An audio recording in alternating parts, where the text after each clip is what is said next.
गोल आई। देखो खाली पोस्टर दिखेगा।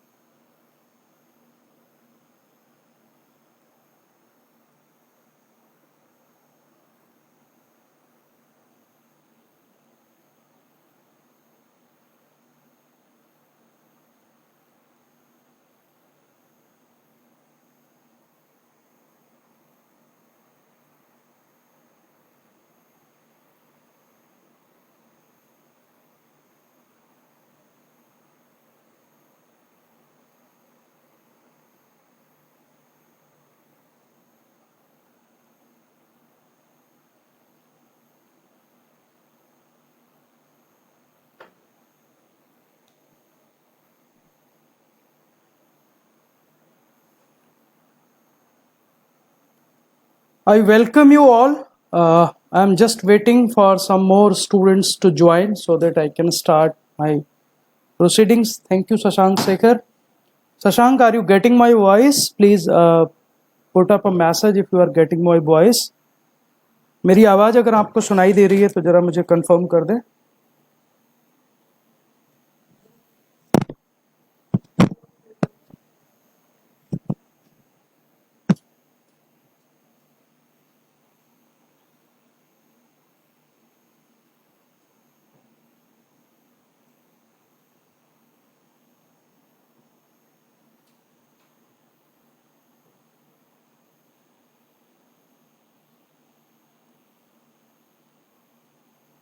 Thank you. पवन विशु का मैसेज आया है कि उन्हें मेरी आवाज़ सुनाई दे रही है. मैं सारे स्टूडेंट्स का वेट कर रहा हूँ 5 मिनट और उसके बाद मैं अपनी बात शुरू करूँगा. आज हम केवल BES 123 जो कोर्स है टीचिंग एंड लर्निंग अधिगम एवं शिक्षण जो B.Ed फर्स्ट ईयर का कोर्स है उस कोर्स के ब्लॉक 1 की यूनिट 1 और यूनिट 2 पर बात करेंगे. तो मुझे लगता है कि उससे आप लोगों को काफ़ी हद तक मदद मिलेगी उन दोनों यूनिट्स को पढ़ने और समझने में.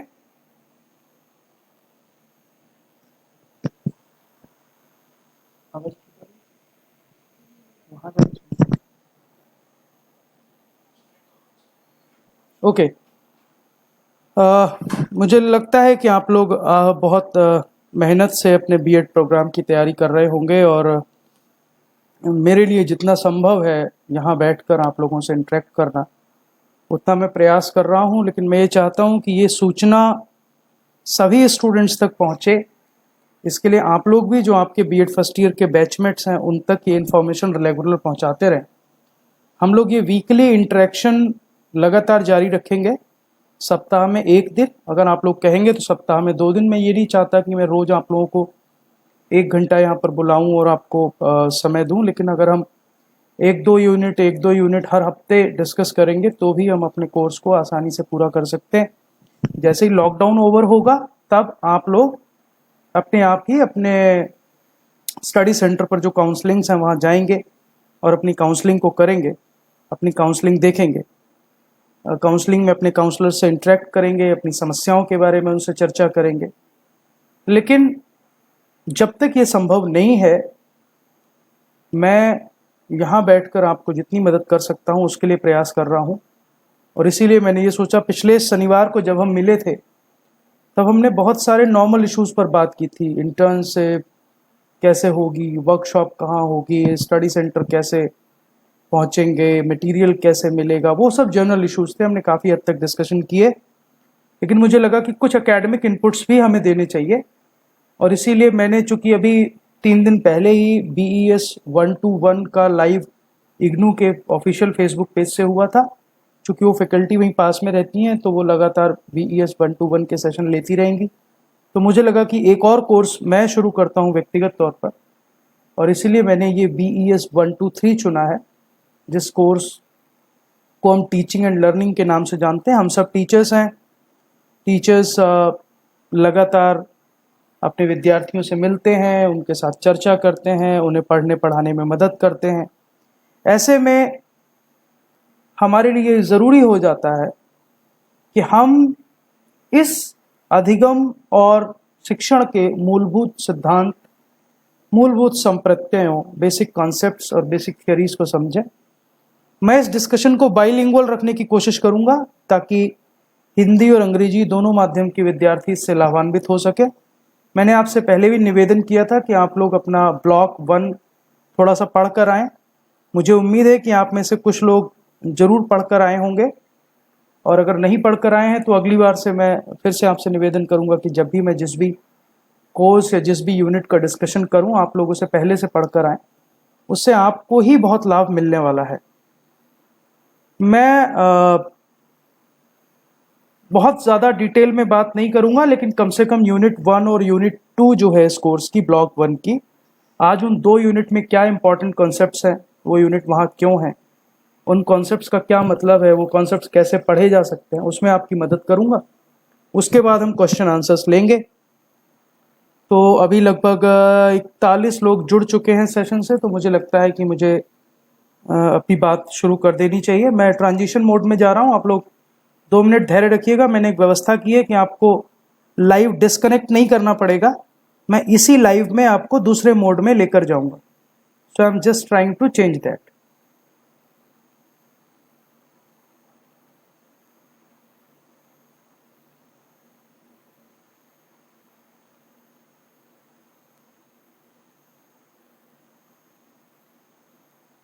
जैसे ही ये आपको लाइव दिखना शुरू होगा तब मैं अपनी बात शुरू करूंगा, क्योंकि मेरे सिस्टम में और आपके पास उसको पहुंचने में थोड़ा सा विलंब होता है। तो जैसे ही आपको मेरी स्लाइड्स दिखनी शुरू हो जाएं या मेरा चेहरा दिखना शुरू हो जाए, मुझे बताएं ताकि मैं आपको तुरंत अपनी बात शुरू कर सकूं। जी,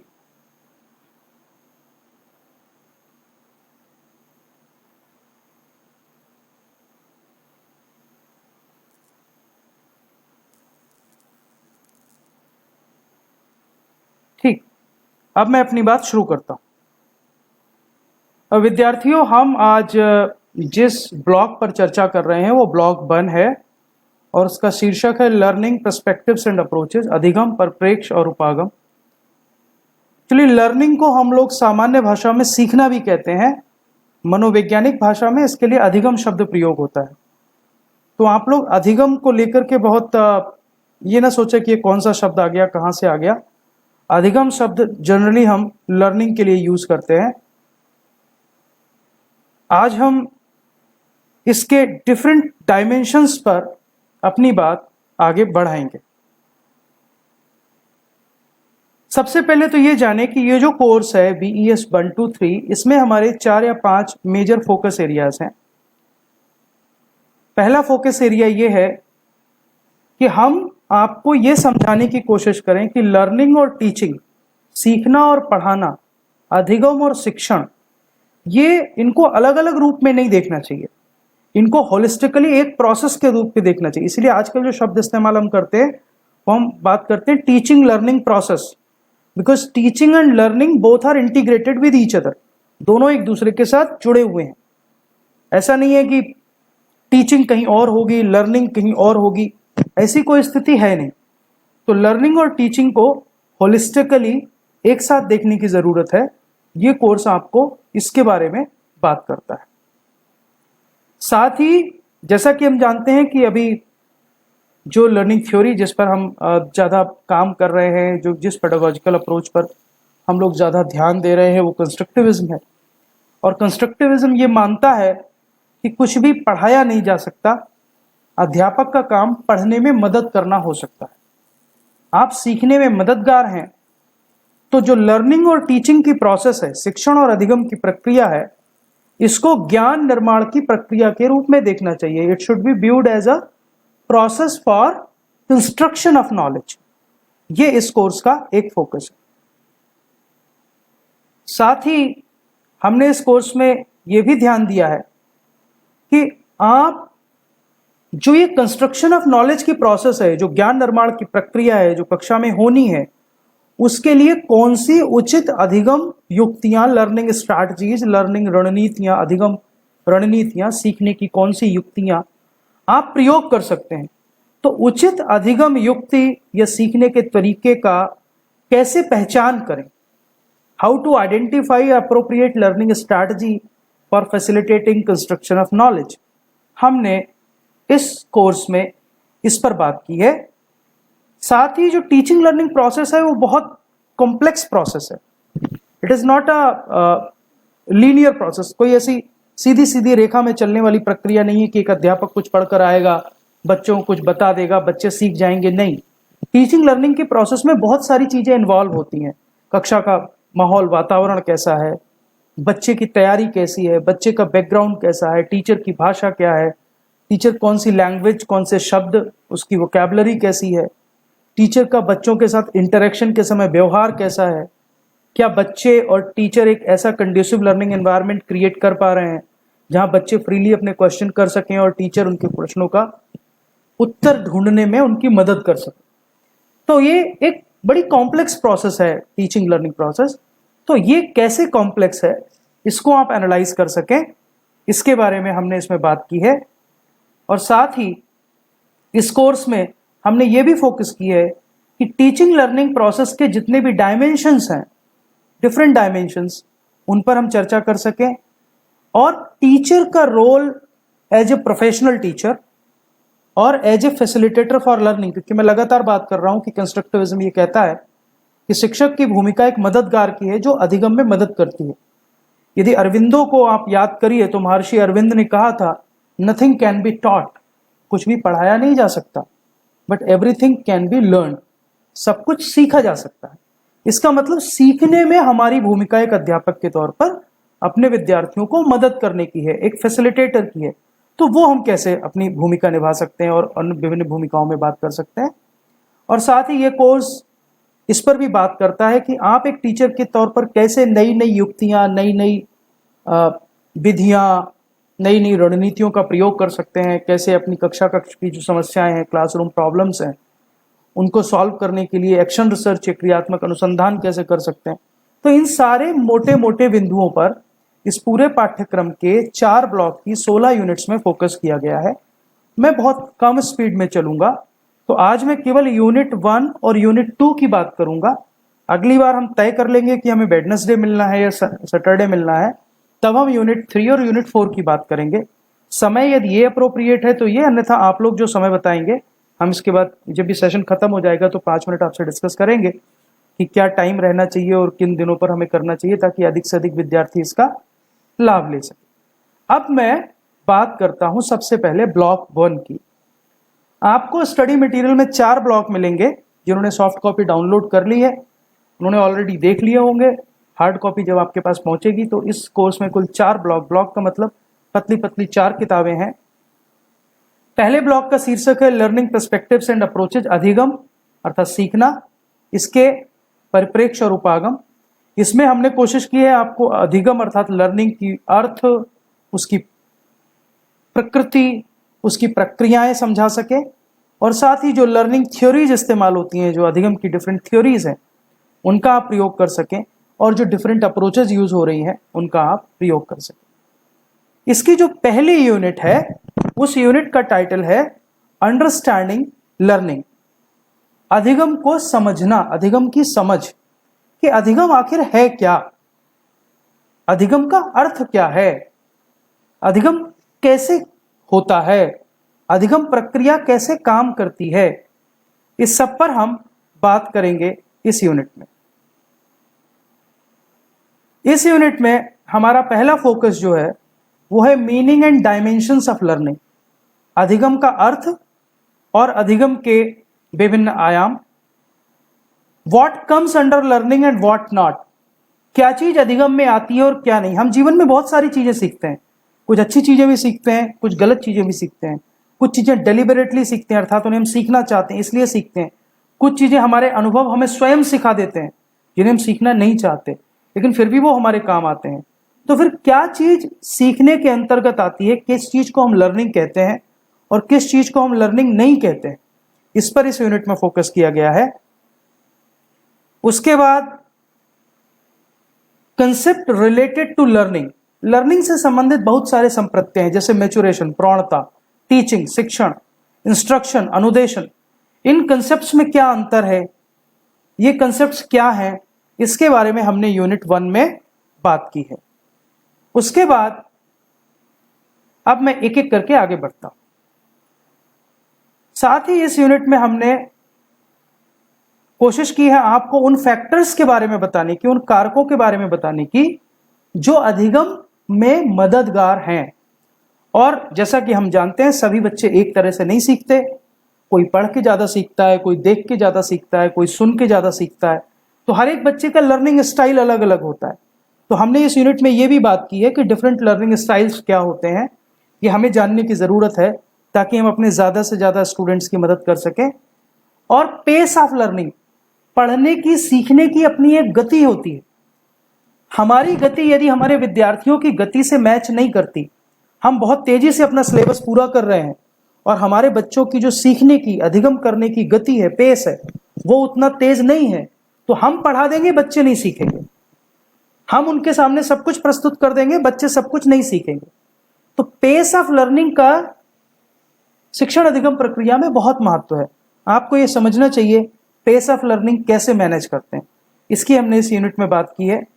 और साथ ही हमने इस यूनिट में यह भी बात की है कि चूंकि विद्यार्थियों में भिन्नताएं होती हैं, उनमें भाषागत भिन्नताएं हैं, उनमें सामाजिक आर्थिक भिन्नताएं हैं, उनके अधिगम लर्निंग स्टाइल्स, अधिगम के जो तरीके हैं, जो विधियां हैं, उनमें अंतर है, उनके पेस में अंतर है, उनके प्रीवियस नॉलेजेस डिफरेंट हो सकते हैं, उनके पूर्व ज्ञान में अंतर है। तो ऐसे सारे जब अंतर हैं, तो ऐसे में हम अपनी जब टीचिंग लर्निंग को प्लान करें तो हमें इन सारी चीजों को ध्यान में रखना चाहिए कि हमारी कक्षा में जो हमारे विद्यार्थी हैं वे विभिन्न वर्गों से आते हैं, विभिन्न भाषागत क्षेत्रों से आते हैं। They have different linguistic backgrounds, they have different socio economic background, उनकी अपनी लर्निंग पेस अलग अलग है, उनके लर्निंग स्टाइल्स अलग अलग हैं। इन सबको ध्यान में रखकर हमें अपनी लर्निंग प्लान करनी चाहिए। तो इन 6 मोटे मोटे बिंदुओं पर यूनिट 1 में बात की गई है। मुझे लगता है इस डिस्कशन के बाद जब आप यूनिट 1 पढ़ेंगे तो आप ज्यादा अच्छे से उस यूनिट को पढ़ पाएंगे। फिर भी मैंने कोशिश की है कि उसके कुछ महत्वपूर्ण बिंदुओं पर मैं चर्चा करूं। इस यूनिट की हम शुरुआत करते हैं व्हाट इज लर्निंग, अधिगम क्या है। यह माना जाता है कि अधिगम अनुभवों के द्वारा, अभ्यास के द्वारा और प्रयासों के द्वारा जो व्यवहार में परिवर्तन लाए जाते हैं, उन परिवर्तनों को लाने की प्रक्रिया है। अगर आप लर्निंग की डिफरेंट डेफिनेशंस देखेंगे जो हमने भी अपने यूनिट में दी हैं, और आप अगर कहीं भी लर्निंग के बारे में पढ़ेंगे, किसी बीएड और किसी बीएड की किताब में पढ़ेंगे, जहां भी आप लर्निंग के बारे में पढ़ेंगे, लर्निंग की बहुत सारी परिभाषाएं दी हुई हैं। बहुत सारे लोगों ने लर्निंग को अपने अपने अर्थों में परिभाषित करने का प्रयास किया है। Many people have tried to define learning in their own way, but the crux is that most of the psychologists and educationists, when they are talking about learning, they are talking in terms of behavior modification, व्यवहार में परिवर्तन। और वो कैसे आता है? through experiences, through exercise and through effort, अनुभवों के द्वारा, अभ्यास के द्वारा और प्रयासों के द्वारा। और लर्निंग के बारे में एक बात और कही जाती है कि learning is relatively permanent change in behaviour. Learning के द्वारा, सीखने के द्वारा जो व्यवहार में परिवर्तन आते हैं वो बहुत तात्कालिक नहीं होते। ऐसा नहीं आज बिहेवियर चेंज हुआ कल बिहेवियर चेंज नहीं होगा, नहीं। बिहेवियर जो चेंज होता है वो रिलेटिवली परमानेंट होता है, थोड़ा स्थायी होता है। आप जो एक बार चीज सीख लेते हैं फिर आप उसका भविष्य में प्रयोग करेंगे। यदि आपने अच्छी आदतें सीख ली, भले माता पिता से सीखी, अध्यापक से सीखी, गुरुजनों से सीखी, धार्मिक स्थलों से सीखी, मंदिर मस्जिद गुरुद्वारे में सीखी, उन अच्छी आदतों का फिर आप अपने जीवन में उतार लेते हैं और उतार कर उनका लंबे समय तक प्रयोग करते हैं। तो उस सीखने के कारण आपके व्यवहार में जो परिवर्तन आता है वो परिवर्तन तात्कालिक और क्षणभंगुर नहीं होता कि आज सीखा और कल खत्म हो गया, नहीं, वो परिवर्तन स्थायी होता है। तो इसीलिए कहा जाता है लर्निंग के दौरान जो बिहेवियरल मॉडिफिकेशन होता है या जो चेंजेस इन बिहेवियर होते हैं वो रिलेटिवली परमानेंट होते हैं। और एक चीज, लर्निंग कभी वैक्यूम में नहीं होती। हम ये मान लें कि हम आपको सब कुछ नया सिखा देंगे। मैं आज आपको अगर लर्निंग के बारे में बात कर रहा हूं और मैं ये मान लूं कि आप में से कोई भी विद्यार्थी लर्निंग के बारे में कुछ नहीं जानता, सीखने के बारे में कुछ नहीं जानता, तो मैं गलत हूं। मुझे पता है, आप जानते हैं कैसे सीखते हैं, मुझे पता है, आपको मालूम है सीखना किसे कहते हैं। हो सकता है आपको उसे सही रूप में स्ट्रक्चर करके सही शब्दों में बांधना ना आता हो, राइट? तो लर्निंग में आपके जो पूर्व अनुभव हैं, लर्निंग में आपके जो पूर्व अनुभव हैं, जो प्रायर एक्सपीरियंसेस हैं, वो प्रायर एक्सपीरियंसेस मदद करते हैं। मुझे एक मैसेज आया है कि मेरी आवाज ठीक से नहीं पहुंच रही है। जरा कुछ लोग मुझे बताएं कि क्या बाकी लोगों तक भी मेरी आवाज नहीं पहुंच रही है, इसलिए मैं यहाँ पे स्टॉप कर रहा हूं 1 सेकेंड के लिए। I am waiting for your messages. जो मुझे रेगुलरली सुन रहे हैं वो बताएं कि मेरी आवाज उन तक पहुंच रही है या नहीं।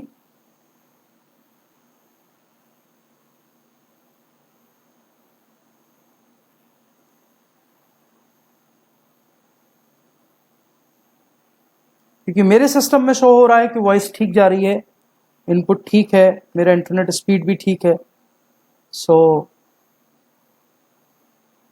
आई am not having any problem. So I think you all are getting my voice. Okay, thank you. Okay, thank you. Now it is audible.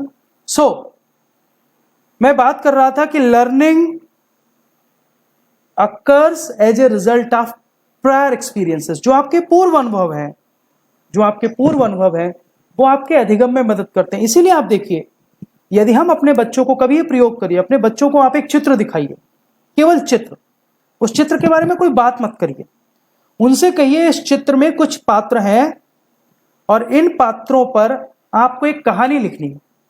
बच्चों को ऐसा आप चित्र दिखाइए जिसके बारे में उन्होंने नहीं सुना। कोई एब्स्ट्रैक्ट स्केच दिखा सकते हैं कि एक बच्चा है, एक माँ है, या कुछ भी, कोई भी सिचुएशन आप दिखाइए और जरा एक छोटा एक्सपेरिमेंट करिए। बच्चों से कहिए कि इस पर एक पैराग्राफ लिखें। आप देखिएगा कक्षा के हर बच्चे का पैराग्राफ अलग तरह का होगा, उस स्टोरी के हीरो अलग होंगे, उस स्टोरी का बैकग्राउंड अलग होगा, हर स्टोरी का सिचुएशन अलग होगा। क्यों अलग है? क्योंकि उनके पूर्व अनुभव उनके सीखने में मदद कर रहे हैं। तो इसलिए जब आप कक्षा में जाएं, किसी भी विषय पर बात करने, किसी भी प्रकरण को, किसी भी कॉन्सेप्ट को समझाने, ये सोच कर जाएं कि उनके पूर्व अनुभव इसके बारे में क्या हो सकते हैं, क्योंकि उनके पूर्व अनुभव ही आप उनको सीखने में बेहतर मदद करते हैं। मैं बात करता हूं अब लर्निंग के नेचर पर, अधिगम की प्रकृति पर, सीखने की प्रकृति पर। Learning is a process and not a product. ये बहुत इंपॉर्टेंट स्टेटमेंट है, आप डिटेल में मटेरियल में पढ़ेंगे, मैं शॉर्ट में एक्सप्लेन करता हूं। अधिगम सतत चलने वाली प्रक्रिया है।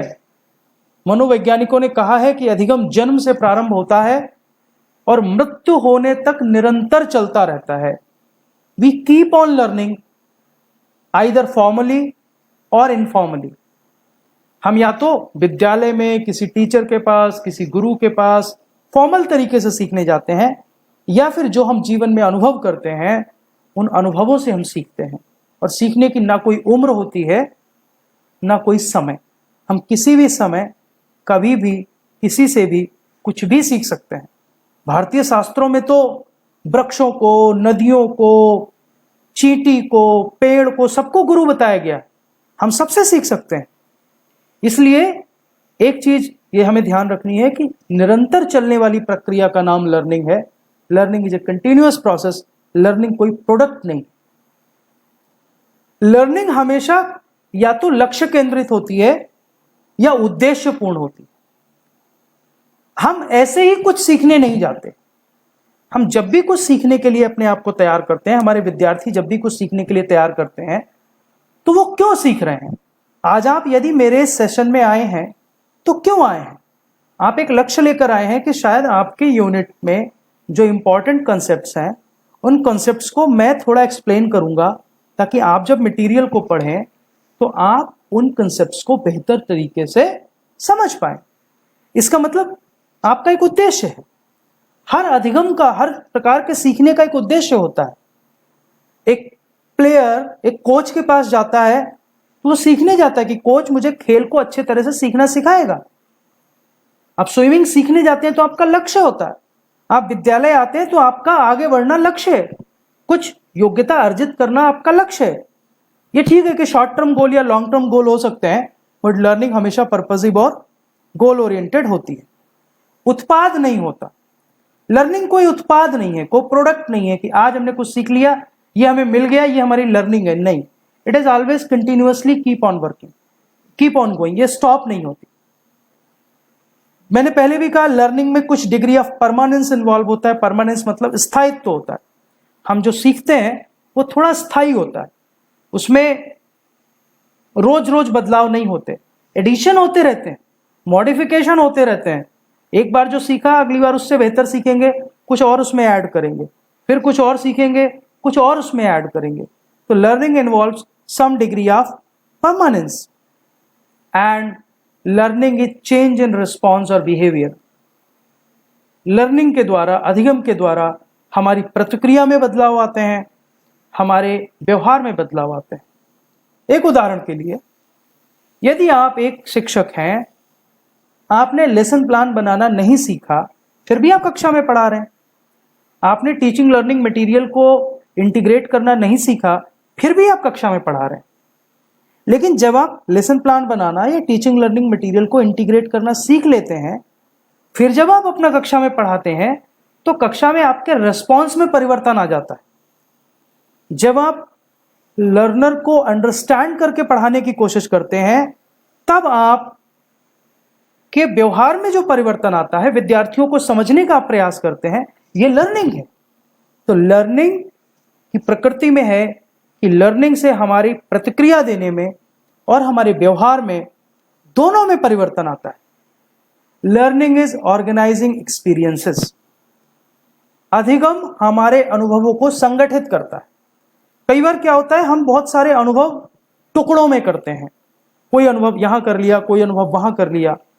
तो अनुभव हमें बहुत सारे होते हैं, लेकिन यदि हम उन अनुभवों को संगठित करके एक आकार दे सकें, एक रूप दे सकें, एक संगठित तौर पर प्रस्तुत कर सकें, तो वो अधिगम है। तो हमारे जो विभिन्न प्रकार के अनुभव हैं, विशाल मटेरियल पर हम बाद में बात करेंगे, अभी हम पहले इन टॉपिक्स पर बात कर लें। आपका प्रश्न मुझ तक पहुंच गया है, मैं इसका जवाब जब सेशन एंड करूंगा तब दूंगा। Learning is organising experiences. तो अधिगम जो है वो अनुभवों का संगठन है। शशांक बिल्कुल सिखाएंगे, जब हम उस कोर्स पर बात करेंगे तब वो भी सिखाएंगे आपको। हर वो चीज जो मुझसे सीखनी है मैं वो सिखाने के लिए तैयार हूं। अभी हम इसकी बात करते हैं। इसी यूनिट में हमने एक और इंपॉर्टेंट कॉन्सेप्ट्स की बात की है, जिसका टाइटल है लर्निंग स्टाइल्स, अधिगम शैलियां। मैंने आपको बताया कि प्रत्येक विद्यार्थी का अधिगम करने का, सीखने का अपना अलग तरीका होता है। ये पिक्चर मैंने एक वेबसाइट से लिया है, जिसका सोर्स मैंने शो किया है। इसको वर्क मॉडल बोलते हैं, VARC। अगर आप इस मॉडल को देखें तो इसमें विजुअल, ऑडिटरी, रीडिंग, राइटिंग और काइनेस्थेटिक 4 तरह के लर्नर्स की बात की गई है। 4 तरह के लर्नर्स का मतलब, कुछ विद्यार्थी ऐसे हैं जिनको हम विजुअल लर्नर्स कहते हैं। विजुअल लर्नर्स मींस ऐसे विद्यार्थी जो चित्रों के प्रयोग से, मानचित्रों के प्रयोग से, रेखा चित्रों के प्रयोग से, किसी चीज को देखकर नई सूचना को अच्छे से ग्रहण करते हैं। ऐसे विद्यार्थियों को हम विजुअल लर्नर्स कहते हैं। ऐसे में यदि हमारी कक्षा में कुछ ऐसे, जब हम अपनी क्लासरूम प्लानिंग करते हैं तो हमें उन लर्नर्स को भी ध्यान में रखना चाहिए जो विजुअल लर्नर्स हैं। जैसे मैं आपसे बात कर रहा हूं, आप सुनकर भी सीख सकते हैं, आप ऑडिटरी लर्नर हो सकते हैं। मैं एक बैनर लगाता और लगातार अपनी बात कहता रहता, आप सुनते रहते, लेकिन हो सकता है आप में से कुछ लोग मेरी बात को मेरी गति से नहीं पकड़ पा रहे हैं। लेकिन यदि मैं स्लाइड का प्रयोग कर रहा हूं, स्लाइड पर कुछ चित्र हैं, कुछ चीजें लिखी हैं, तो आप इन चित्रों और लिखे गए शब्दों को बेहतर तरीके से कनेक्ट कर पा रहे हैं मेरे साथ। अर्थात आप में से कुछ विद्यार्थी ऐसे होंगे जो दिख रहा है उनको, उस दिखे हुए से बेहतर सीख रहे होंगे। कुछ विद्यार्थी ऐसे होंगे जो उनको सुनाई दे रहा है। कुछ लर्नर्स ऐसे होते हैं जो बोलने और सुनने से सीखते हैं, जो बोलने और सुनने से सीखते हैं। ऐसे लर्नर्स को हम ऑडिटरी लर्नर्स कहते हैं। ऑडिटरी लर्नर्स, श्रवण अध्येता, अर्थात ऐसे विद्यार्थी, ऐसे शिक्षार्थी जो सुनकर या बोलकर सीखते हैं, उनको ऑडिटरी लर्नर्स कहा जाता है। कुछ ऐसे लर्नर्स होते हैं जो ना देखकर सीखते हैं अच्छा, न सुनकर अच्छा सीखते हैं, बल्कि जब वो खुद पढ़ते हैं, जैसे आप में से कई विद्यार्थी हमें कहते हैं कि सर हमें ये मटेरियल ई फॉर्म में नहीं चाहिए, हमें हार्ड कॉपी में चाहिए, क्योंकि हम हार्ड कॉपी में जब किताब के कागज पलट कर उसको पन्ने पलट कर पढ़ेंगे तो हमें बेहतर समझ में आएगा। तो ऐसे भी विद्यार्थी हो सकते हैं जिनको पढ़कर या लिखकर सीखने में मदद आती है, ज्यादा अच्छा वो सीखते हैं।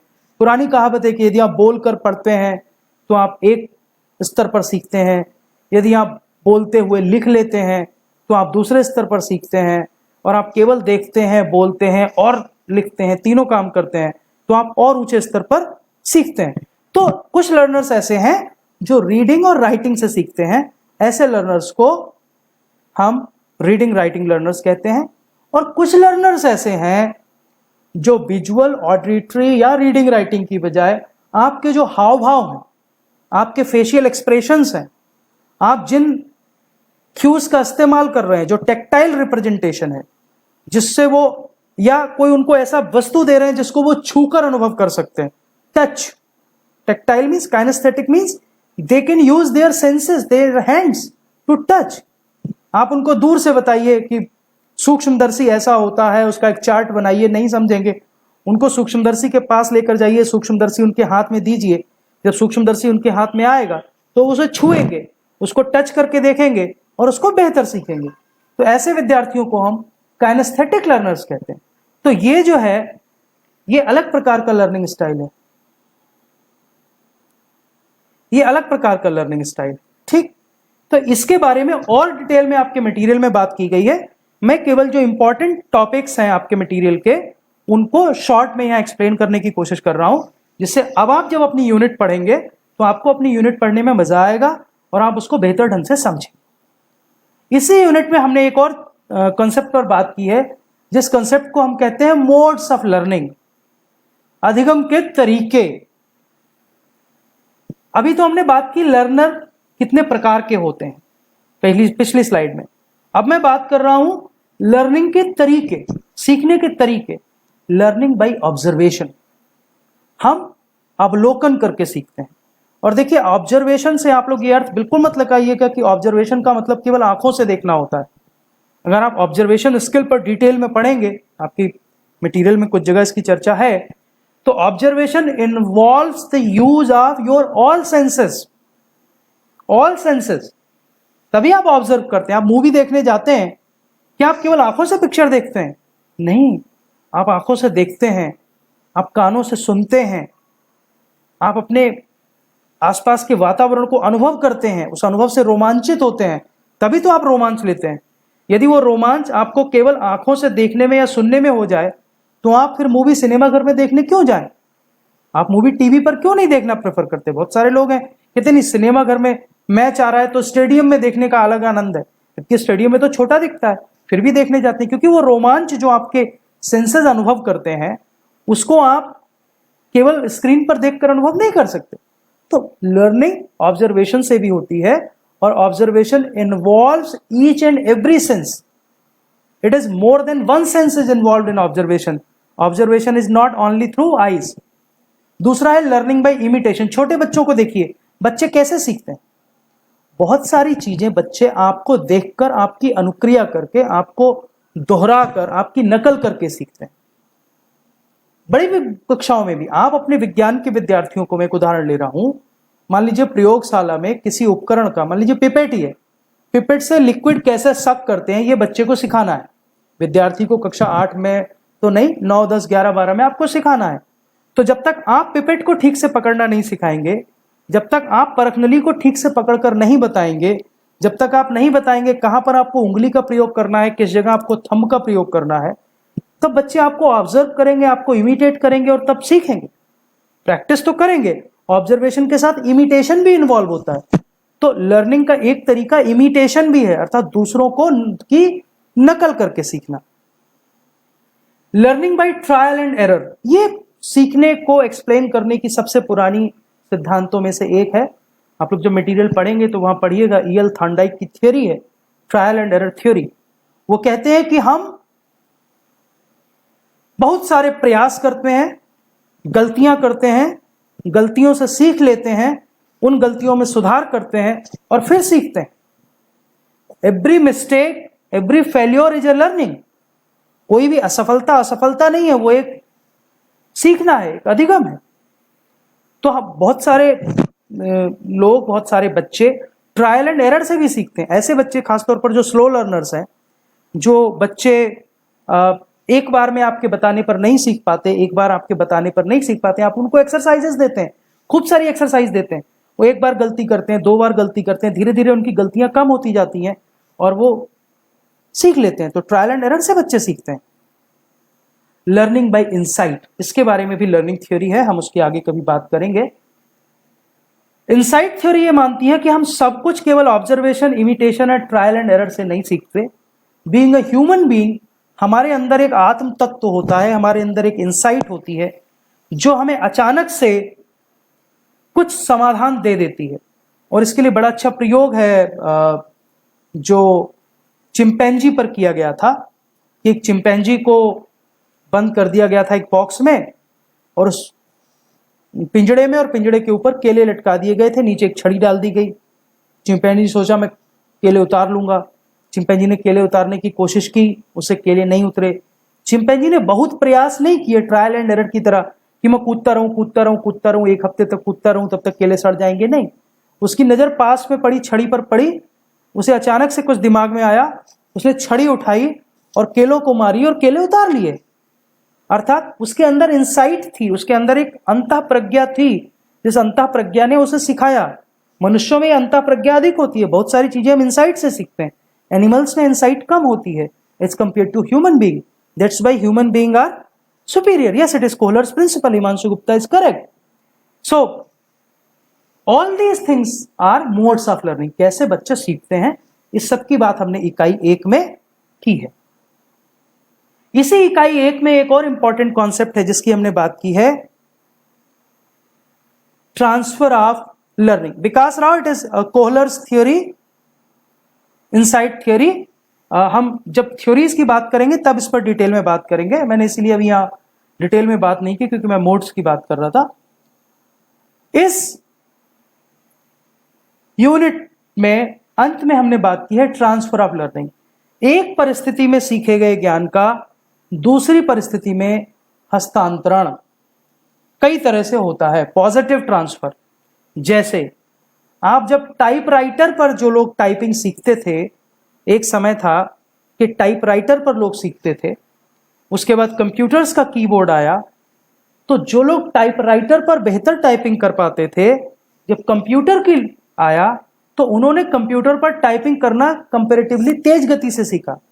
जो लोग साइकिल चलाना सीख लेते हैं, जब वो मोटरसाइकिल या स्कूटर चलाना सीखते हैं, तो साइकिल चलाने समय जो बैलेंसिंग का नॉलेज, जो बैलेंसिंग का लर्निंग उनको होता है, उसका प्रयोग वो स्कूटर या मोटरसाइकिल चलाते समय कर लेते हैं। तो ये माना जाता है कि जो लोग साइकिल चलाना सीख लेते हैं, वो मोटरसाइकिल चलाना या स्कूटर चलाना कंपैरेटिवली जल्दी सीखते हैं। ठीक, तो ये कहते हैं सकारात्मक स्थानांतरण। अर्थात एक परिस्थिति में सीखे गया ज्ञान यदि दूसरे ज्ञान को सीखने में मददगार हो तो वो पॉजिटिव ट्रांसफर होता है। इसके बहुत सारे तरीके हैं ट्रांसफर ऑफ लर्निंग के, मैं यहां सबकी बात नहीं कर रहा हूं, ये सब आपके मटेरियल में है, मैं केवल आपको हिंट दे रहा हूं। दूसरा है निगेटिव ट्रांसफर ऑफ लर्निंग।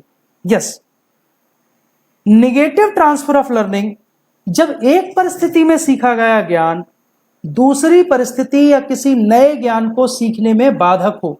मैं इसका एक बड़ा क्लासिकल एग्जांपल देता हूं। 31 दिसंबर को साल खत्म हो जाता है। अगली जनवरी के पहले हफ्ते में मीनाक्षी सिक्का, मैं एक मिनट ब्रेक कर रहा हूं। मीनाक्षी सिक्का, आपका सवाल है एमए एजुकेशन के लिए मेरे मित्र डॉक्टर निराधर डेली क्लास लेते हैं जूम पर, और उनका गूगल ग्रुप भी है। गूगल ग्रुप से वो लगातार आपको भेजते हैं। उन्होंने अपना यूट्यूब चैनल बनाया है जिस पर वो एमए एजुकेशन के वीडियोस अपलोड करते हैं, तो आप उनको कांटेक्ट करिए, उनके संपर्क में आइए। He is doing things wonderfully and you contact him for MA education. He is taking a lot of classes there and every day he is taking a live class. Okay, now मैं बात कर रहा था negative transfer की, मैं classical example ले रहा था डेट्स का, कि जब 31 दिसंबर को साल बदल जाता है तो जनवरी के पहले हफ्ते में जब हम नई तिथियां डालना शुरू करते हैं तो अक्सर वो पुरानी डेट लिखते समय जो वर्ष लिखने की आदत है वो हमारी कंटिन्यू करती है और नई डेट्स को हम अक्सर पुराने साल में डाल देते हैं। ठीक, तो ये एक निगेटिव ट्रांसफर का अच्छा एग्जाम्पल है। और भी बहुत सारे एग्जाम्पल हैं। यदि हमने कोई एक चीज सीख रखी है तो हमें वो सीखी हुई चीज यदि कुछ नया सीखने में दिक्कत करती है, मैं इसका एक एग्जाम्पल टेक्नोलॉजी में देता हूं। जैसे मैं यदि चॉक एंड टॉक मेथड में अपने आप को बहुत पारंगत पाता हूं, मुझे लगता है कि मैं चॉक और ब्लैक बोर्ड का इस्तेमाल जब तक नहीं करूंगा तब तक मैं अच्छे तरीके से नहीं पढ़ा पाऊंगा, और अचानक से मुझे पावर पॉइंट से पढ़ाना पड़े आज की परिस्थितियों में जैसे हम पढ़ा रहे हैं, तो मुझे लगता है कि मेरी जो आदत है चॉक और टॉक की, जिसमें लगातार बच्चों से मुझे क्यूज मिलते हैं, उनके रिस्पॉन्सेज मिलते हैं, उनके सर हिलते हैं, उनकी मुस्कुराहट है, उनके चेहरे देखकर मुझे पता लग जाता है कि हाँ ये बच्चे सीख रहे हैं नहीं सीख रहे हैं, और मुझे अज्यूम करना पड़ रहा है कि हाँ आप सीख रहे हैं। यहाँ मेरे लिए फीडबैक का एकमात्र माध्यम आपके कमेंट्स है जो आप लगातार मुझे फेसबुक पर दे रहे हैं, और मैं इस लैपटॉप के अलावा एक दूसरी जगह भी लॉग इन कर रखी है जो स्क्रीन मैंने बराबर में रखी है, उसमें लगातार मैं आपके कमेंट्स देख रहा हूं और उन कमेंट्स को देखकर अपनी पेस ऑफ टीचिंग लर्निंग को मैनेज कर रहा हूं, आपके सवालों के बीच बीच में जवाब दे रहा हूं। तो हो सकता है कि अगर मैं टेक्नोलॉजी को इस तरह से इस्तेमाल नहीं कर सकता तो मेरी पहली लर्निंग मेरी दूसरी लर्निंग में बाधक हो सकती है। That is called negative transfer. जन जीरो ट्रांसफर, जब कोई भी चीज एक सीखें और दूसरी सीखें और दोनों के सीखने में कोई संबंध ना हो, उसे जीरो ट्रांसफर ऑफ लर्निंग कहा जाता है। बाकी ट्रांसफर ऑफ लर्निंग की बात हम आगे आपके जो यूनिट है उसमें डिटेल में की हुई है। यस, फॉर जनवरी 2020 सेशन, और अभी तो जुलाई 2019 सेशन के बच्चे भी फर्स्ट ईयर में ही हैं, उनके एग्जाम नहीं हुए हैं, तो ये सेशंस उनके लिए भी उतने ही यूजफुल हैं जितने आपके लिए। सेकेंड यूनिट है अप्रोचेस टू लर्निंग। मैंने अब तक यूनिट 1 की बात की जो आपके कोर्स में पहली यूनिट थी। जैसा कि मैंने कहा था आज मैं केवल 2 यूनिट की बात करूंगा। हम लोग फिर मिलेंगे, विल डिस्कस व्हेन, और तब हम यूनिट 3 और यूनिट 4 की बात करेंगे, तब ये ब्लॉक खत्म करेंगे। अप्रोचेस टू लर्निंग, जब हम अप्रोचेस टू लर्निंग की बात करते हैं विद्यार्थियों, तब हम 2 तरह से अप्रोचेस की बात करते हैं। पहला तरीका है, उसकी बात करने से पहले मैं आपको बताता हूं इस यूनिट में हमने क्या क्या कवर किया। इस यूनिट में हमने कुछ कॉमन अजम्पशंस लर्निंग के कवर किए हैं, हमने बिहेवियरिस्ट अप्रोच की बात की है, हमने कॉग्निटिविस्ट अप्रोच की बात की है, हमने कंस्ट्रक्टिविस्ट अप्रोच की बात की है, हमने मेरिट एंड डिमेरिट, हर एक मेरिट अप्रोच के डिस्कस किए कि बिहेवियरिस्ट अप्रोच में क्या मेरिट डिमेरिट होते हैं, कॉग्निटिविस्ट अप्रोच में क्या मेरिट डिमेरिट होते हैं, कंस्ट्रक्टिविस्ट अप्रोच में क्या मेरिट डिमेरिट होते हैं। तो इन सब की बात हमने की है, और आप अपने लर्नर्स के लिए अप्रोप्रिएट अप्रोच कैसे चुने। काफी लोग मटेरियल पर सवाल पूछ रहे हैं, मुझे लग रहा है कि मुझे बीच में इंटरवीन करना पड़ेगा। ज्योति ने भी पूछा है, उससे पहले और भी कई लोगों ने पूछा था। ज्योति, जब तक पोस्ट ऑफिस नहीं खुलेगा मटेरियल आप तक नहीं पहुंच सकता। विश्वविद्यालय जिस क्षेत्र में है वो क्षेत्र रेड जोन है, अभी वहां ऑफिसेज नहीं खुले हैं। जब तक ऑफिस नहीं खुलते हैं आपको मटेरियल नहीं मिल पाएगा। इसलिए आप मटेरियल का इंतजार करने की बजाय मैं बार बार आपको सलाह दे रहा हूं कि आप हमारा मटेरियल ई ज्ञान कोश से या ई कंटेंट ऐप से डाउनलोड कर लीजिए, कम से कम पढ़ना शुरू करिए। जैसे ही मटेरियल, क्योंकि मटेरियल प्रिंटेड है लेकिन वो आप तक पहुंच नहीं पा रहा है, तो जैसे ही मटेरियल रेडी हो जाएगा मटेरियल आपको निश्चित तौर पर पहुंचेगा। ठीक, मैं बात कर रहा था इस यूनिट में हमने क्या क्या रखा है। Thank you Priya for good words.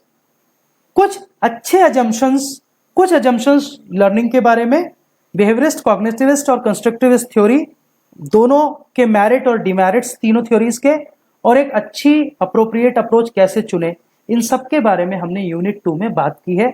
मैं इसमें से आज केवल बिहेवियरिस्ट अप्रोच तक और कुछ बातें कंस्ट्रक्टिविस्ट अप्रोच तक ले जाकर के, कॉग्निटिविस्ट अप्रोच तक ले जाकर के अपनी बात समाप्त करूंगा। इसके बाद हम लोग शेर सिंह जी, निश्चित तौर पर मैं वो पीडीएफ फाइल दोबारा से आपके साथ शेयर करूंगा, आप सारे स्टूडेंट्स को भेज दें। Thank you very much. मुझे अच्छा लग रहा है कि मेरे रीजनल सेंटर के मित्र भी देख रहे हैं इसको, और शायद उन्हें भी लग रहा हो कि ये कुछ उपयोगी है। Let us talk about approaches to learning. एक तरीका तो जो मैंने आपको डिस्कस किया, behaviourist approach, cognitivist approach, constructivist approach, classification का वो है। एक और तरीका है अप्रोचेस का, सरफेस अप्रोच। देखिए, ये बच्चों के सीखने की अप्रोच है। आप इसको अनुभव करिए।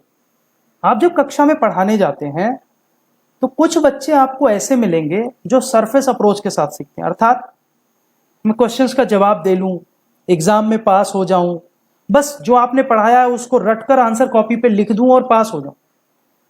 Not deep thinking, not understanding, बस कैसे भी मुझे याद हो जाए और मैं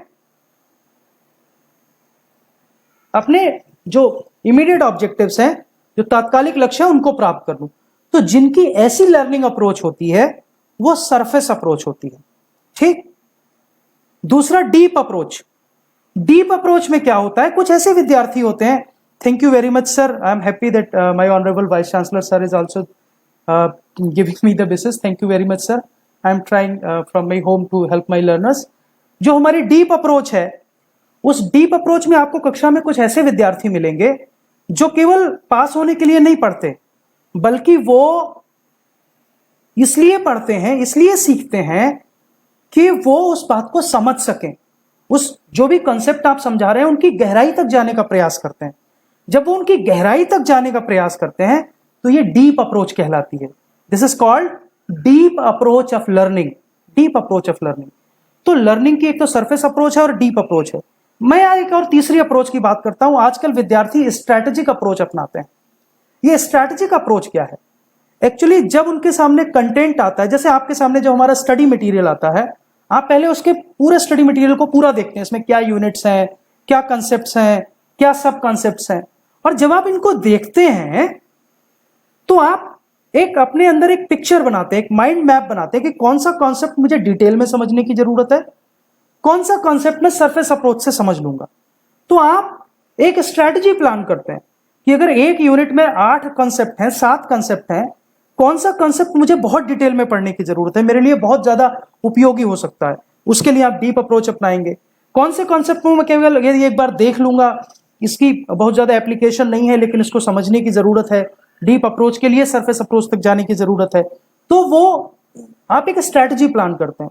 इसको हम बोलते हैं strategic approach of learning, right.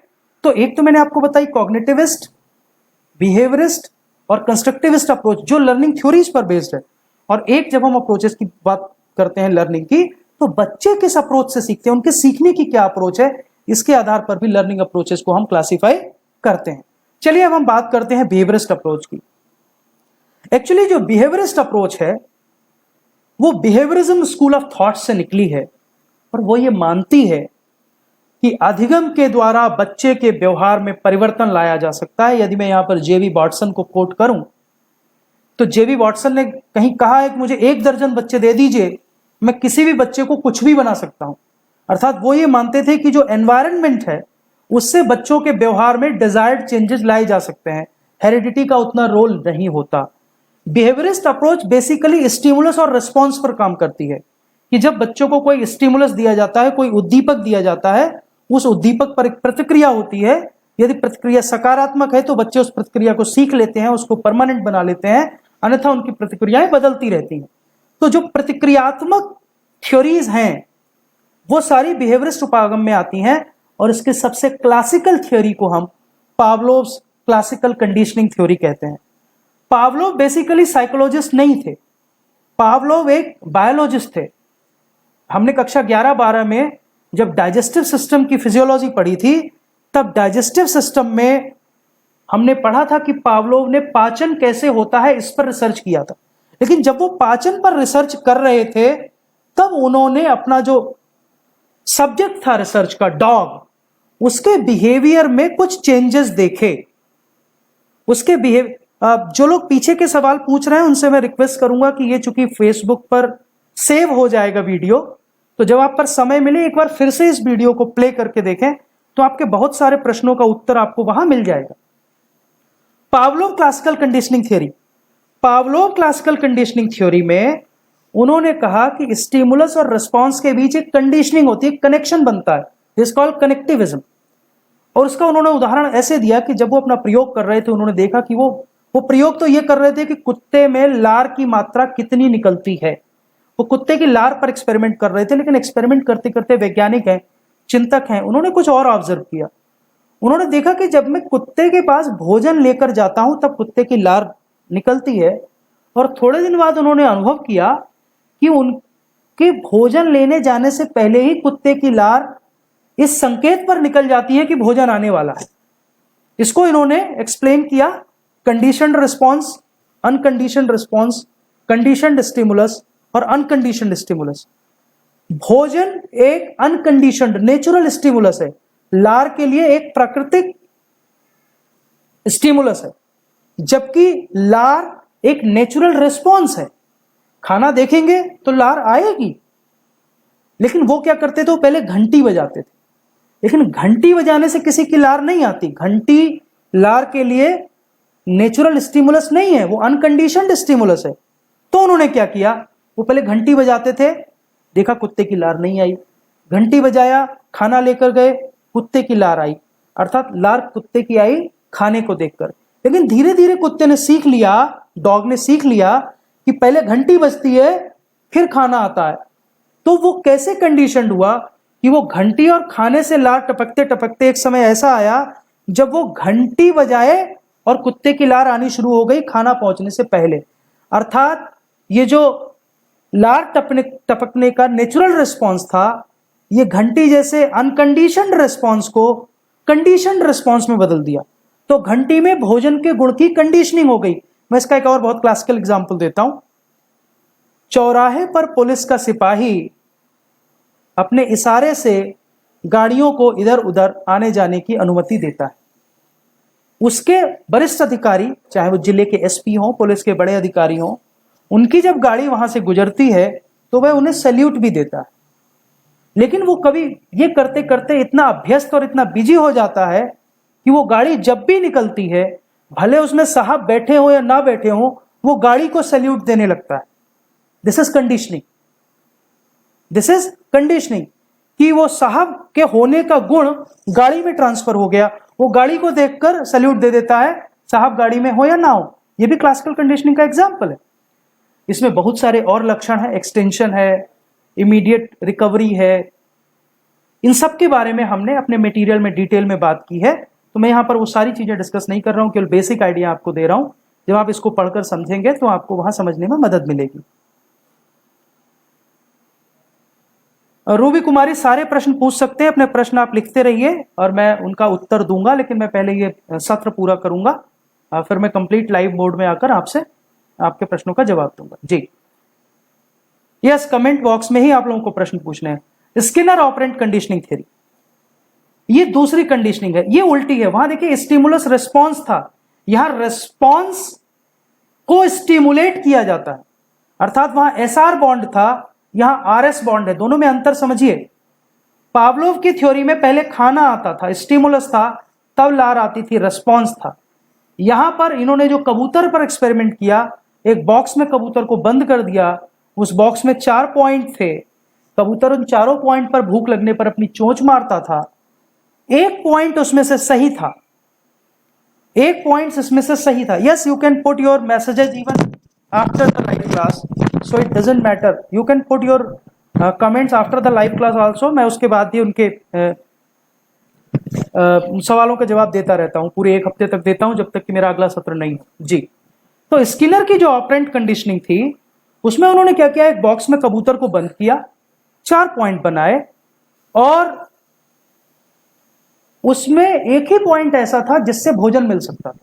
पहले भोजन नहीं दिया, कबूतर बॉक्स में बंद है, उसको भोजन नहीं दिख रहा है, वो 4 पॉइंट में से डिफरेंट पॉइंट्स पर चोंच मारता है। जैसे भी वो एक सही पॉइंट पर चोंच मारता है, खाने का एक दाना आता है। अर्थात पहले रेस्पॉन्स होता है चोंच मारना, फिर खाना आता है जो स्टिमुलस है। खाने को देखकर वो फिर चोंच मारता है और चोंच मारता है, फिर एक दाना आता है, फिर एक और चोंच मारता है। धीरे धीरे वो सीख जाता है उसे कहां चोंच मारनी है। This is called conditioning of response, right. इसीलिए स्किनर की operant conditioning theory classical conditioning से बेटर है, बेटर नहीं है, डिफरेंट है। सॉरी, मैं गलत शब्द इस्तेमाल कर गया।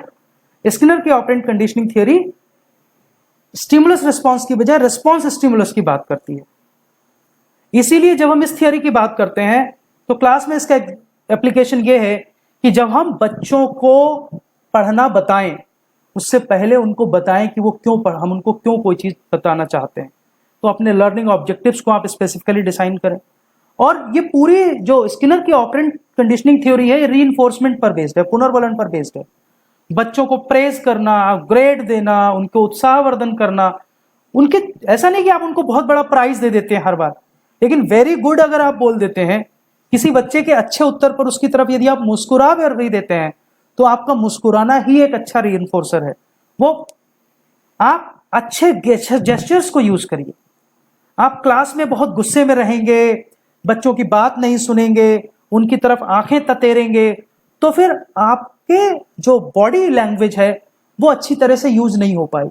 तो आपकी बॉडी लैंग्वेज, आपके जेस्चर्स, पॉजिटिव नेगेटिव जेस्चर्स बच्चों को समझ आने चाहिए। ये भी रीइंफोर्समेंट का काम करते हैं। और रीइंफोर्समेंट ऐसा भी नहीं है कि हर उत्तर के बाद आप अच्छा अच्छा बहुत अच्छा करते रहेंगे तो कक्षा का आधा समय अच्छा अच्छा और बहुत अच्छा में बीत जाएगा।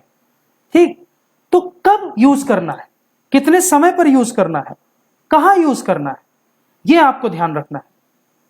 और यह ध्यान रखिए कि आपको जब भी किसी को प्रेज करना है, उसने जब अच्छा काम किया है उसके तत्काल बाद उसे प्रेज करिए। ऐसा नहीं कि आज उसने अच्छा काम किया और आपने कहा नहीं, जब फाइनल सेशन में हम ग्रेड देंगे तब आपको वहां हम ए का A+ कर देंगे 6 महीने के बाद। वो रीइंफोर्समेंट नहीं है। रीइंफोर्समेंट इमीडिएट इफेक्टिव होता है। जो इमीडिएट रीइंफोर्समेंट होता है वो भले ही good, very good, excellent, tap your on your, कंधे पर आप थोड़ा सा हाथ मार दीजिए, वही उसके लिए बहुत बड़ा रीइंफोर्समेंट हो जाता है। उसके बारे में 2 बातें अच्छी कह लीजिए, वही बड़ा रीइंफोर्समेंट हो जाता है। तो जब भी कोई विद्यार्थी अच्छा काम करे उसको इमीडिएटली रीइंफोर्समेंट दे। रीइंफोर्सर और मोटिवेटर की बड़ी भूमिका है। इसीलिए अगर आप स्किनर ऑपरेंट कंडीशनिंग थ्योरी को डिटेल में पढ़ेंगे तो उन्होंने एक रीइंफोर्समेंट शेड्यूल की चर्चा की है कि रीइंफोर्समेंट कब कब और कैसे कैसे दिया जाए। मैं आपसे चाहूंगा कि जब आप इस थ्योरी को पढ़ें तो शेड्यूल को जरूर पढ़ें। बिहेवियरिस्ट अप्रोच के बाद जो सेकंड अप्रोच है वो कॉग्निटिव अप्रोच है। कॉग्निटिव अप्रोच में 3 कंसेप्ट हैं। कॉग्निटिव अप्रोच ये मानती है कि बच्चे सबसे पहले तो डिफरेंशिएशन से सीखते हैं। जब उनके सामने कोई भी चीज आती है तो वो चीज उनसे और उनके वातावरण से कितनी और किस प्रकार भिन्न है, वो उसमें अंतर पहचानने की कोशिश करते हैं। That is called differentiation. फिर जब उनके पास बहुत सारी डिफरेंट चीजें आ जाती हैं तब वो उन सब चीजों को अलग अलग याद नहीं कर सकते, तो वे उनके बीच समानता ढूंढने के प्रयास करते हैं और उस समानता ढूंढकर एक कॉन्सेप्ट या एक जनरल कंक्लूजन निकाल लेते हैं। That is called generalisation. और तीसरा है रीस्ट्रक्चरेशन। प्रत्येक इंडिविजुअल अपने कॉग्निटिव स्ट्रक्चर्स का, अपने दिमाग में जो संप्रत्यय बनाता है, उनको जिनका उसने डिफरेंशिएशन किया है और जिनका उसने जनरलाइजेशन किया है, दोनों को अलग अलग करके यह हम धन्यवाद प्रवीण जी, बस प्रयास कर रहा हूं अपने विद्यार्थियों तक पहुंचने का और उनकी कुछ मदद करने का। आपके उत्साहवर्धन के लिए बहुत बहुत धन्यवाद। जो जनरलाइजेशन और रीस्ट्रक्चरिंग, जो रीस्ट्रक्चरिंग है वो डिफरेंशिएशन और जनरलाइजेशन दोनों से होती है, क्योंकि जो बिल्कुल अलग चीजें हैं उनको हम अपने रीस्ट्रक्चर में, अपने मेंटल इमेज में अलग रखते हैं। जिन चीजों को हम समानता के आधार पर रख सकते हैं, जैसे मैं एक उदाहरण देता हूं यहां पर। बच्चा सबसे पहले, यदि छोटा बच्चा अपने घर में एक पालतू कुत्ता देखता है तो पहले वो कुत्ते और घर में जो और जीवित प्राणी हैं उनमें अंतर करता है। That is called differentiation. और उस डिफरेंशिएशन से वो कुत्ते की एक मेंटल इमेज अपने दिमाग में बना लेता है। जैसे जैसे वो बड़ा होता है वो केवल कुत्ता नहीं देखता, वो दरवाजे पर गाय देखता है, छत पर बंदर देखता है, घर में आने वाली बिल्ली को देखता है, चूहों को देखता है, कभी माता पिता के साथ चिड़ियाघर में जाता है, वहां और प्रकार के जीव जंतु देखता है। अब वो देखता है कि अरे ये एनिमल तो केवल एक डॉग नहीं है, मेरा टॉमी नहीं है, मेरा टाइगर नहीं है, ये तो बहुत सारे एनिमल्स हैं, सबके अलग अलग लक्षण है। अब वो क्या करता है, वो जनरलाइज करता है सब में कॉमन क्या है। वो देखता है इसमें से बहुत सारे एनिमल ऐसे हैं जिसमें सबके 4 लेग्स हैं, इनको एनिमल क्यों कहते हैं। तो एनिमल का कॉन्सेप्ट पहले नहीं बनता, पहले डिफरेंशिएशन, छोटे छोटे कॉन्सेप्ट बनते हैं, फिर उन कॉन्सेप्शंस को जोड़कर जनरलाइजेशन होता है। तो एनिमल का कॉन्सेप्ट अलग मेंटल इमेज होती है, और डॉग का इमेज, कैट का इमेज, काउ का इमेज, ये डिफरेंशिएशन होता है। तो दोनों की रीस्ट्रक्चरिंग दिमाग में होती है, और तब वो अपना दिमाग में उन संप्रत्तियों को विकसित करता है। तो ये कॉग्निटिव अप्रोच है। कॉग्निटिव अप्रोच के जो सबसे बड़े प्रवर्तक माने जाते हैं जीन पियाजे। मैं जीन पियाजे के आज लेवल्स ऑफ डेवलपमेंट की बात नहीं करूंगा, उनकी बात मैं तब करूंगा जब हम कॉग्निटिव अप्रोच पर डिटेल में बात करेंगे अगले सत्र में किसी दिन। जीन पियाजे ने सीखने की प्रक्रिया पर जब बात की तो उन्होंने कहा सीखने की प्रक्रिया में कई चरण होते हैं। पहला चरण होता है एसिमिलेशन। एसिमिलेशन से पहले एक टर्म जीन पियाजे ने इस्तेमाल किया जिसको कहते हैं schema. Schema is a mental structure और मेंटल इमेज। बच्चा, विद्यार्थी, बड़ा, हम सब कोई जब कोई नई चीज पहली बार देखते हैं तो उसकी जो मेंटल इमेज हमारे दिमाग में बनती है वो स्कैमा होती है। और जैसा कि कंस्ट्रक्टिविज्म भी कहती है कि हमारे दिमाग खाली स्लेट नहीं है, हमारे दिमाग में बहुत सारे स्ट्रक्चर हैं। आपके बच्चे जब कक्षा में आते हैं, तो वे कक्षा में कुछ प्रीवियस एक्सपीरियंसेस के साथ आते हैं, उनके दिमाग में स्कैमा होते हैं, उनके दिमाग में मेंटल स्ट्रक्चर्स होते हैं। और जब आप उन्हें कोई नई वस्तु बताते हैं, कोई नया ज्ञान बताते हैं, कोई नया संप्रत्यय देते हैं, तो सबसे पहले वो क्या करते हैं, अपने ऑलरेडी अवेलेबल एक्सपीरियंसेस या उनके जो ऑलरेडी दिमाग में स्कैमा है उनके साथ इस नए ज्ञान को इनकॉर्पोरेट करने, मिलाने की कोशिश करते हैं। तो ये जो process of incorporating new objects and experiences into existing schema, पूर्व से उपस्थित स्कैमा में इसको एसिमुलेट करने की जो प्रक्रिया है, दिस इज कॉल्ड एसिमुलेशन। तो पियाजे ने कहा कि एसिमुलेशन लर्निंग में मदद करती है। दूसरा है एकोमोडेशन। एकोमोडेशन में क्या होता है, अगर कोई नई परिस्थिति हमारे सामने आती है और उस परिस्थिति से हमारे एग्जिस्टिंग स्कैमा मैच नहीं करते, हमने जो पहले से सीखा है वो मैच नहीं कर रहा, तो क्या होता है कि प्रत्येक विद्यार्थी, प्रत्येक व्यक्ति अपने जो इंटरनल स्ट्रक्चर्स हैं, जो ऑलरेडी एग्जिस्टिंग स्कैमा है, उनको एडजस्ट करने की कोशिश करता है टू अकोमोडेट न्यू। जैसे मैं एक एग्जांपल देता हूं। एक बच्चे ने, जैसे मैंने अभी एनिमल का एग्जांपल दिया था, बच्चा सर्कस में गया या बच्चा चिड़ियाघर में गया और उसने देखा कि किस तरह से एनिमल का स्कैमा उसके अंदर डेवलप हुआ, टाइगर, लेकिन उसने एक स्कैमा डेवलप किया कि 4 पैर होते हैं। अभी उसने बहुत डिटेल नहीं देखा, वो थोड़ा आगे गया, वहां रेप्टाइल पार्क था, वहां उसने सांप देखे, मगरमच्छ देखे और बहुत बहुत प्रकार के रेप्टाइल, छिपकलियां देखी। उसने देखा कि ये कुछ चीजें इसमें अलग हैं एनिमल के जो मैंने अभी तक कैरेक्टर बनाए थे, और कुछ चीजें इसमें कॉमन है। तो वो क्या करता है, उसका जो अपना एनिमल का स्कैमा है उसी को एडजस्ट करता है, उसी को ब्रॉड करता है, उसी को बड़ा करता है। देवव्रत में दोनों भाषाओं में कोशिश कर रहा हूं, क्योंकि मेरे 5000 विद्यार्थियों में 3000 हिंदी माध्यम के और 2000 अंग्रेजी माध्यम के हैं, तो मैं इसलिए दोनों को मैनेज करने की कोशिश कर रहा हूं। मेरा डिस्कशन मोस्टली बाइलिंगुअल है, फिर भी अगर बहुत हिंदी की समस्या है तो मैं कहूंगा कि आप हमारा हिंदी का मटेरियल डाउनलोड करें। इन सब शब्दों को हमने शुद्ध हिंदी में वहां लिखा हुआ है, लेकिन अगर मैं बहुत ज्यादा हिंदी में बात करूंगा तो बहुत सारे स्टूडेंट्स को कॉमन लैंग्वेज में समझने में दिक्कत होगी, इसलिए मैंने ये अप्रोच जानबूझकर अपनाया। जी, मैं बात कर रहा था एकोमोडेशन की। अकोमोडेशन में हम, वो उस बच्चे को क्या करता है, वो अपने existing internal structure of animal को थोड़ा ब्रॉडन करने की कोशिश करता है, थोड़ा बड़ा करने की कोशिश करता है, और उसको बड़ा करने के बाद वो उसी में उसको एडजस्ट करता है नए स्कीमा में। वो नया स्कीमा बनाता नहीं, दिस इज कॉल्ड एकोमोडेशन, समावेशन। ठीक है, फिर हम बातें हैं इक्विलिब्रेशन, साम्यीकरण। केमिस्ट्री के विद्यार्थी इक्विलिब्रेशन को अलग तरह से समझते हैं, एजुकेशन के विद्यार्थी इक्विलिब्रेशन को अलग तरह से समझते हैं। तो मैं अभी केमिस्ट्री वाले इक्विलिब्रियम की बात नहीं कर रहा हूं, मैं अभी साइकोलॉजी और एजुकेशन वाले इक्विलिब्रियम की बात कर रहा हूं। जो इक्विलिब्रियम है, साम्यावस्था है, ये जो एसिमिलेशन और एकोमोडेशन का प्रोसेस चलता है, अर्थात जो हमारे दिमाग में कोई नई चीज आने के बाद जो एक प्रोसेस चलती है कि क्या ये हमारे पुराने स्कीमा से मैच कर रही है या नहीं, या फिर ये हमारे नए स्कीमा के साथ एडजस्ट हो रही है या नहीं। तो ये जो बिहेवियर को रेगुलेट करने की प्रक्रिया है, एसिमिलेशन और एकोमोडेशन के बीच जो बैलेंस बनाने की प्रक्रिया है, इसको हम साम्यीकरण या इक्विलिब्रेशन बोलते हैं। ठीक। और एक और प्रोसेस होती है एकोमोडेशन। अगर ये एसिमिलेशन और एकोमोडेशन, सॉरी आई थिंक यहां पर कुछ मिस्टेक हो गया है, दिस इज नॉट एकोमोडेशन। अगर ये मैं इस पर आगे बाद में बात करूंगा।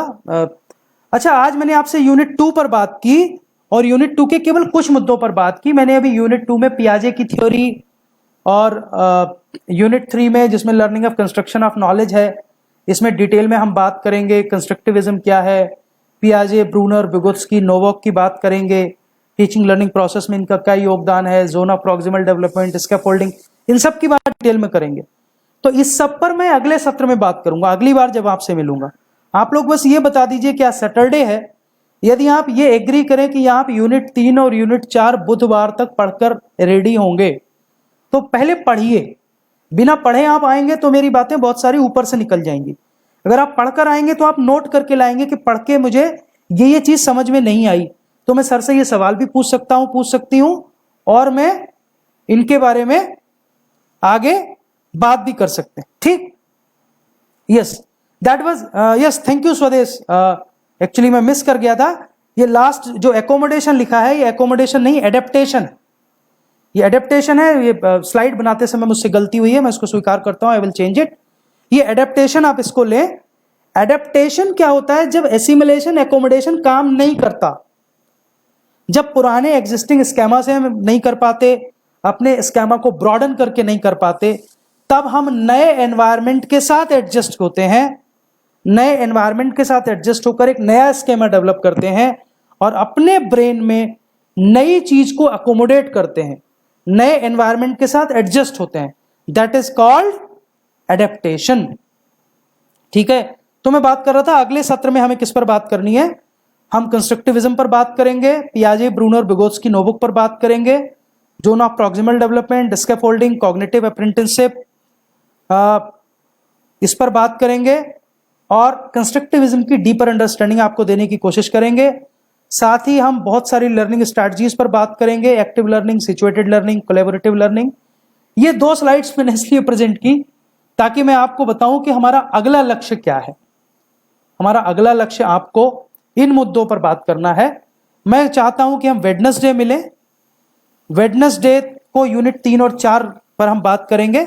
समय यही रखते हैं 11:30 से 1 बजे तक, 1.5 घंटा काफी रहेगा। मैं नहीं चाहता कि बहुत लंबा समय हम लोग लगाएं। आप इसको पढ़कर आइए, नोट करके आइए। अगले सत्र में मैं इन दोनों पर बात करूंगा। अभी मैं पावर पॉइंट ऑफ कर रहा हूं और मैं आपसे अभी डिस्कशन मोड में आ रहा हूं।